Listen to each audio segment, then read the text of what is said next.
It was around late 2013 or early 2014 when some people, some bodies, dead bodies, were found in or around land belonging to Maina Njenga in the Athi River area.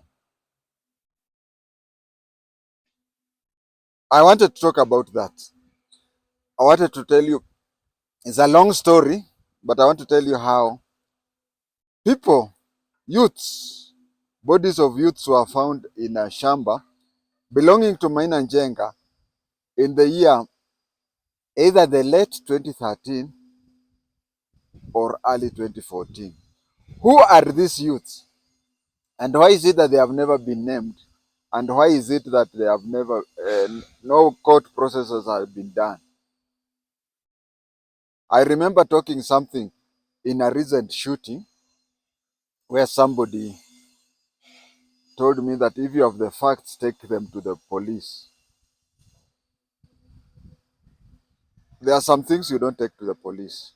Because, yes, somebody may even be taken to court, but are you sure the person will be convicted? Are you sure if the person is convicted, he'll go to prison? Are you sure that if that person is taken to prison, he'll live a prisoner's life? Now, I want to talk of those youths who, in 2013, their bodies were found in land belonging to Maina Njenga around Athi River. No effort was made to investigate further. They were just disposed of as unclaimed bodies, or if the people went, they went silently to the mortuaries, or nowadays they call them funeral homes. They go to the mortuaries, collect their bodies, and close the chapter. Those who are not there, or those who are young in 2014, 2013, I want to remind you of Kware. Kware, after several bodies were picked, the police called off the operation. Now, in all fairness, the operation is supposed to be called off when the dam has either been investigated and found to have not to have any more bodies, or it has been drained of water. Water has been drained off to an extent that there is no more bodies there. But the police decided not to continue with the investigation, not even sure that all bodies, nobody is remaining in the quarry. The story of these young men who were found in Athi River on land belonging to Maina Njenga, I would prefer starting very, very long away. Because if I start from who the boys are, the story starting up to bottom is not good. I'd rather use the bottom up storytelling, but not economic transformation. What happened was this. The founder of Mungiki was Konya Wagakonya. Konya Wagakonya founded Mungiki as he named it Tent of the Living God. Hemawa Gai we Moyo. Hemawa Gai we Moyo. That is how he started Tent of the Living God. Later on, for frustrations and whatever, he left it. And then Maina Njenga plus Kina Waroinge, was he called Philip Waroinge or something? They copy pasted. Nowadays they say copy pasted and called it Mungiki. Tent of the Living God used to congregate at the roundabout near Gara Karioko area. One of the road comes from Gara, Flats comes to the roundabout. The other one comes from Kamukunji police station. The other one is Ronald Ngala from town. Another one is from Karioko. They used to meet near that roundabout regularly. Gonya Wagakonya was not happy with the way this young man took over. He had no problem with them taking over the church, but he had a problem with them that whatever they were doing now was not what he had envisioned. In Tent of the Living God, he had envisioned a situation where the church, the Tent of the Living God, would be for Kikuyus, and if it goes out, maybe within Gema.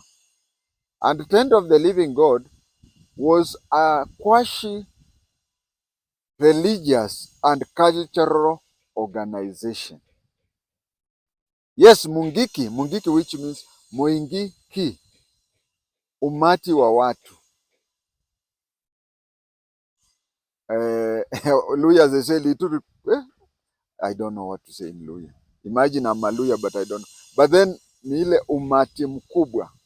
Mungiki, Muingiki. Muingi is many. Then ki ni ile kuinsist. Wengi kabisa. Took over the functions of quasi-religious and cultural organization. But then they extended outside Kikuyu land. And then they became a political organization. Not only that, they even became a terrorist organization. What is the definition of a terrorist organization? A terrorist organization, the word comes from terror. So they used terror in their to succeed in their day-to-day work. That is how they came about. That is how they came about. They are even worse than Shifta and Goroko. Maybe they are second to Al-Shabaab. I say they are worse than Goroko and Al-Shabaab and Shifta because if you have never stepped in Northeastern, then you have never come across Shifta, and Shifta had no interest in you. If you have never gone to Turkana, West Pokot, Elgeyo, Northern Rift, then Gorokos had no business with you. But these people came, they started extorting money and everything. When they started extorting things, they included extorting people from marketplaces, bus stages, and bus stops.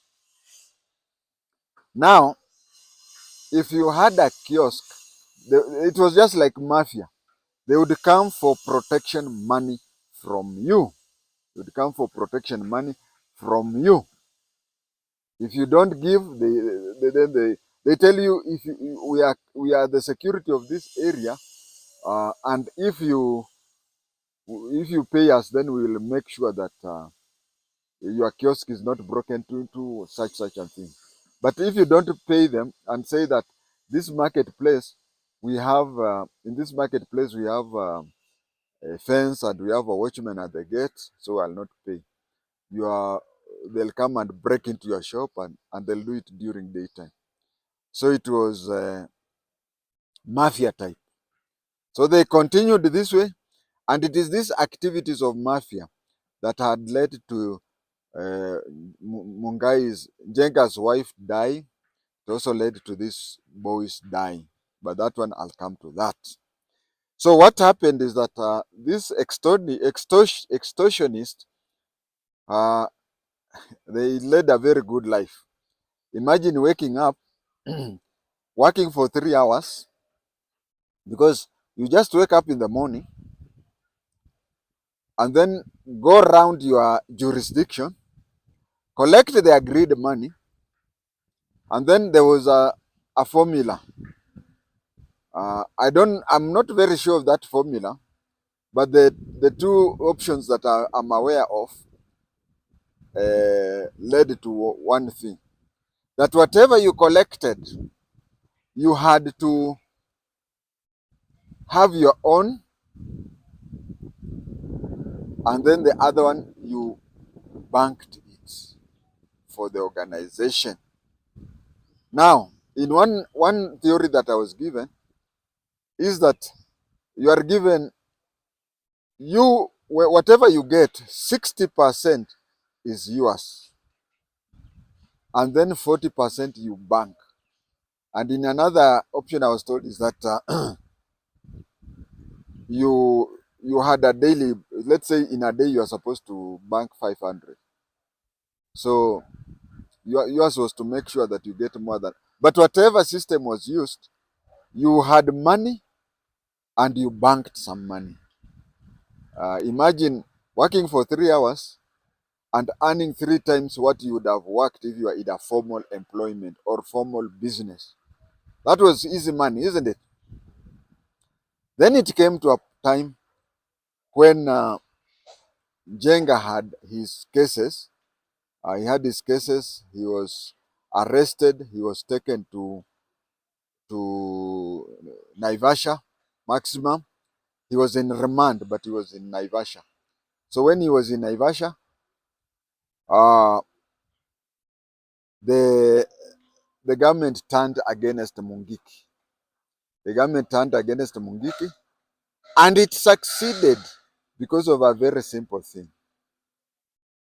The head of police in Nairobi was King'ori Mwangi. King'ori Mwangi was the head of the police in Nairobi region. A Kikuyu. The minister for police was Mr. Michuki, the famous Mr. Michuki. He was the minister for police. And the president was Emilio Mwai Kibaki. I want to tell you that, I want to convince you something. Suppose it was somebody else who was handling the Mungiki issue, who was not a Kikuyu. All Kikuyus would have ganged up and said, "You are finishing our people." Just like Sakaja on 2 occasions, when he wanted to control matatu, Wakikuyu wote walikimbia tu, Wakikuyu tunamalizwa, especially from Moranga, tunamalizwa, because Sakaja is not a Kikuyu. And also, the congestion in Mudhurwa, people say Sakaja is finishing the Kikuyu. So, having Kiunjuri Mwangi, having King'ori Mwangi as the police boss, having Michuki as the police minister, and having Kibaki as the commander-in-chief was easy to finish off the Mungiki. So, nita branch kidogo tu, just kidogo. That is why when he performed very well, King'ori Mwangi, he was promised to be the commissioner of police in future. Na hiyo ndio ilifanya people were against him until during the vetting, he almost lost his cool. You know, he did it so well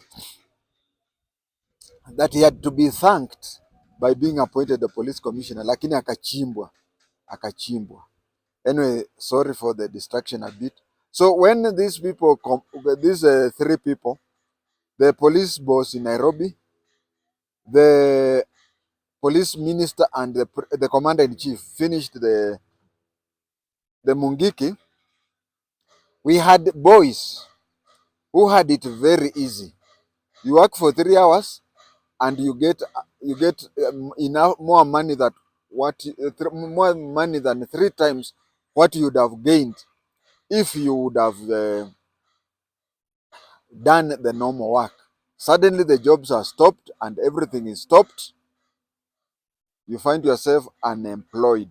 And you know, when you are collecting this money, one of the things was that the money you are giving out to the church, can I call it a church? The money you are giving out to the church was also helping you at the time when you'll be sick or anything. It's like an insurance or anything.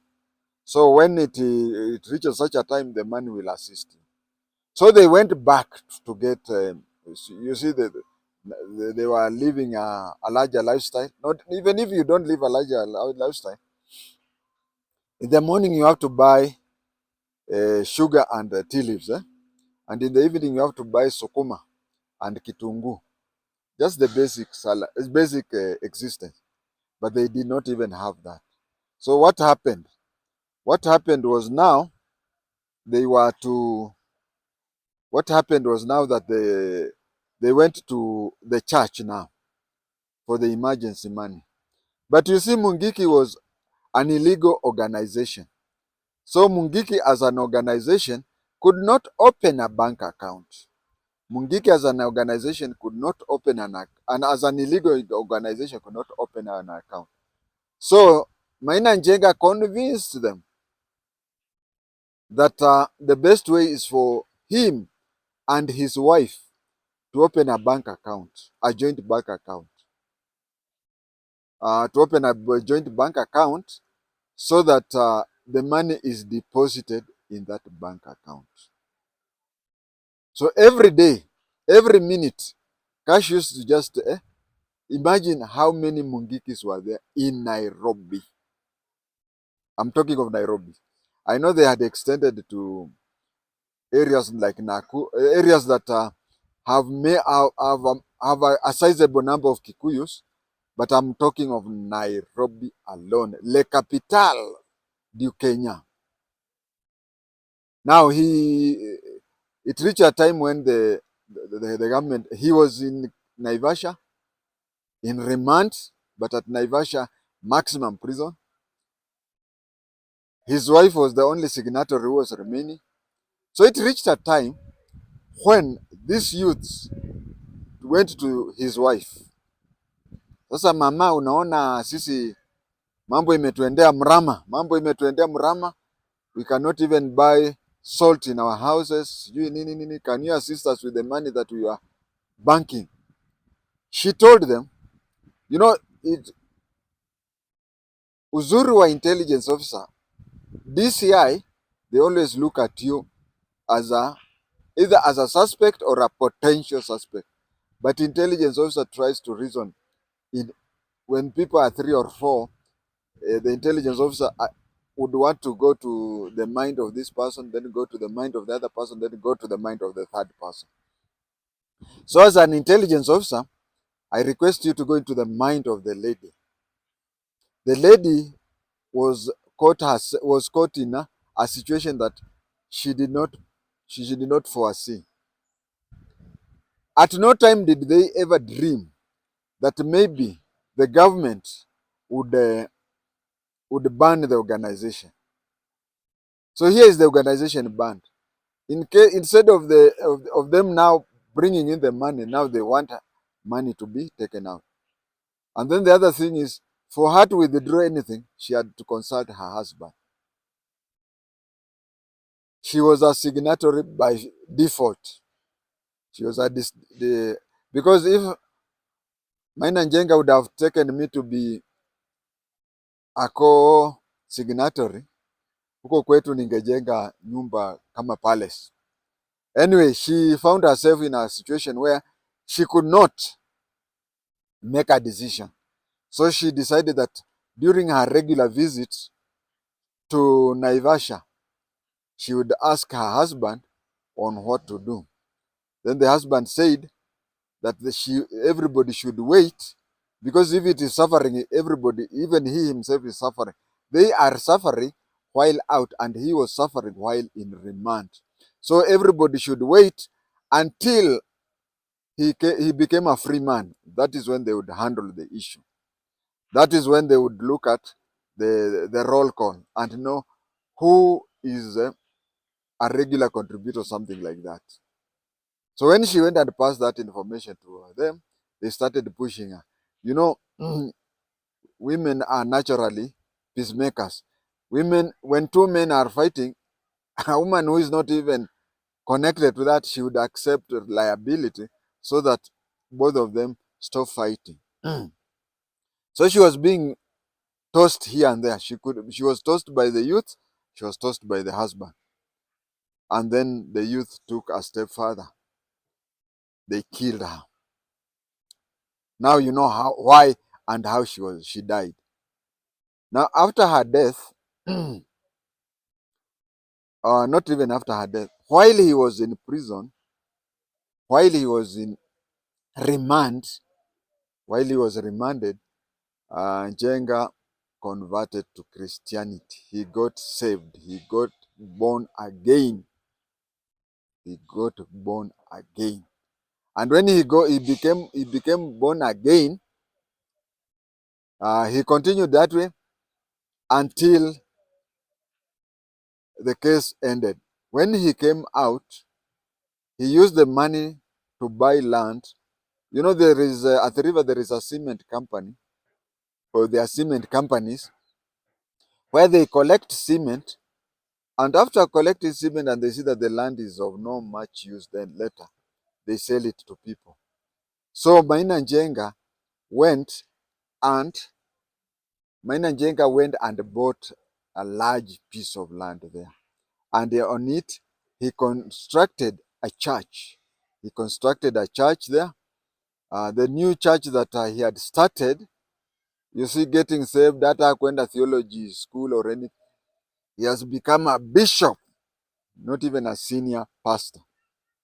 He became a bishop of that church. And then he started selling. He bought several acres. So he started selling plots.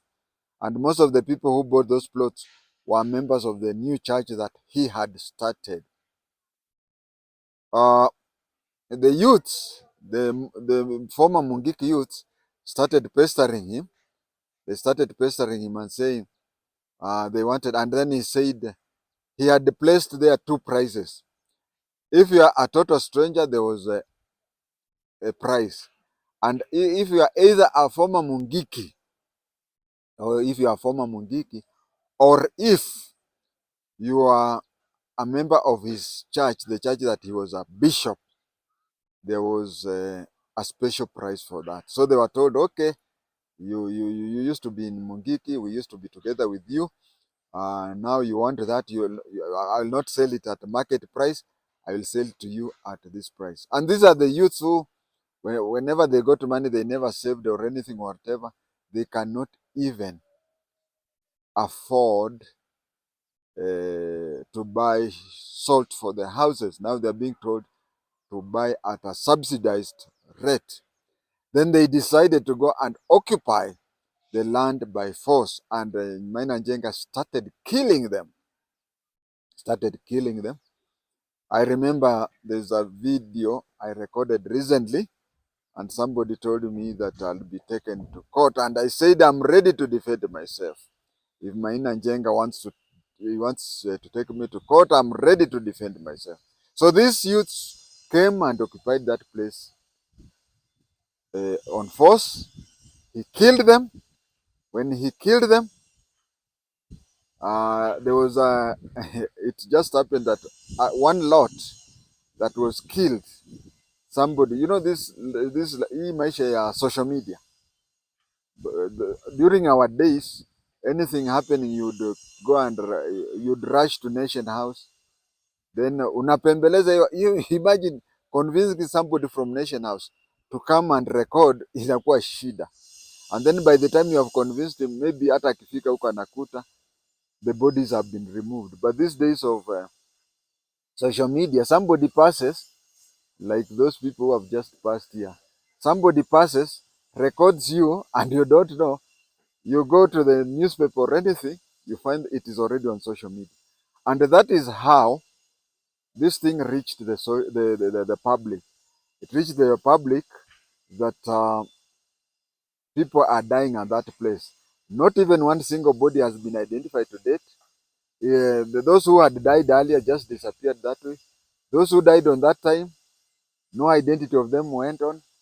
The only thing that whoever posted that on social media did was to stop further killings. And that, viewers, is how, what we call A to Z, that is how people were found in 2013. I think it is late 2013, if not early 2014. They were being found dead on land belonging to Maina Njenga. I found some people calling him a liberator. Tafakari hayo.